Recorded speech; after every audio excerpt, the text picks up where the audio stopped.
In this video series, we're going to take a look at how to get started in Microsoft Excel. And we'll cover a lot in this series, including overviewing the Microsoft Excel window, entering some data, performing calculations using one of Excel's functions, and creating a chart and seeing how to edit that chart or modify it, and then finally seeing how to print it. So we'll cover quite a bit here in this introductory series. So let's go ahead and get started. Okay, here on the screen I've opened up a basic Microsoft Excel workbook, and what we see here is the main area of the screen is known as the spreadsheet. This area here. And the spreadsheet is made up of what are called cells. A number of different cells here, each of these things that I'm clicking on. Now when I click on a cell, its name is shown up here in what's known as the name box.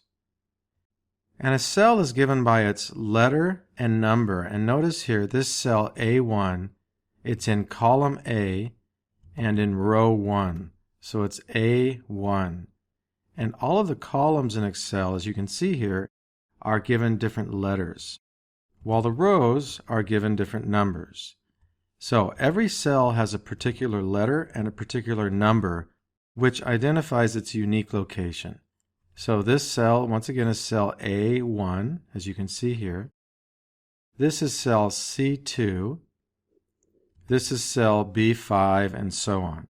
So the cells are always referred to first by their letter or their column location, and then by their number or their row location. And that's actually really important to know because later when you do more advanced things in Excel, we're going to be referring to certain cells, and as we refer to them, or their cell reference, that's very important when we use formulas or functions in Excel to know, to be able to call out a location of a cell by saying such as, hey, we want cell A2, for example. So we can click on multiple cells at a time by pressing and holding the mouse button and dragging. And we can also click on multiple columns at a time. If we go up to the column headers, that these are known as, or our letters, click and hold on A and then drag all the way across. Notice how we can grab multiple columns at once. And we can grab multiple rows as well by clicking and dragging. And finally, if you press and hold the Control key, you can select multiple non-contiguous or non-touching columns and multiple non-touching or non-contiguous rows, where some could be touching, but there's a gap in between one or more of the others.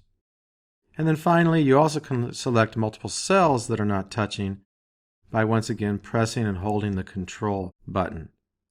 And that can be quite helpful to know as you start to perform more complex operations on different cells. You can also quickly select the entire worksheet by clicking on this right here, and notice how everything is selected. So if you want to copy contents in a worksheet and paste them elsewhere, that can be very handy for that. And then finally, notice that it says Sheet 1 down here at the bottom of the window.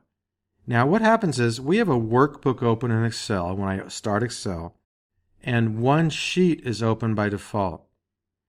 Now I can make additional sheets if I want by clicking on this plus button, and if I click on it twice, notice how I have 3 sheets now.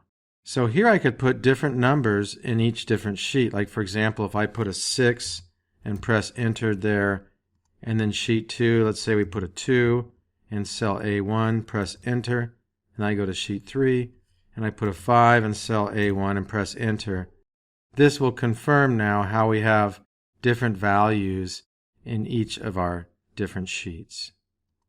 And the reason why you see this one bigger is because I went ahead and zoomed in. I clicked on this plus button down here until it got to 130%. But the default is 100%, so these haven't been zoomed, but I could do that. But I'm actually going to go ahead and get rid of these sheets anyways, and I do want to show you how to delete these as well. So if I hover over a sheet tab, such as sheet 2 here, and I right-click the mouse, I can go ahead and select delete, and then it says it will permanently delete the sheet. Do you want to continue? I say yes, delete, and I can do that on sheet 3 as well, delete, and then go ahead and click through that, and we're back to our beginning sheet. Okay, I'm going to delete this value of 6 in cell A1, so I'll go ahead and click on that, press the delete key on the keyboard, and it's gone. Okay, that's it for our introductory video. In our next video, we'll begin by entering some values into Excel. And I think you'll begin to see from that point forward how Excel really can be quite useful for performing a number of different calculations.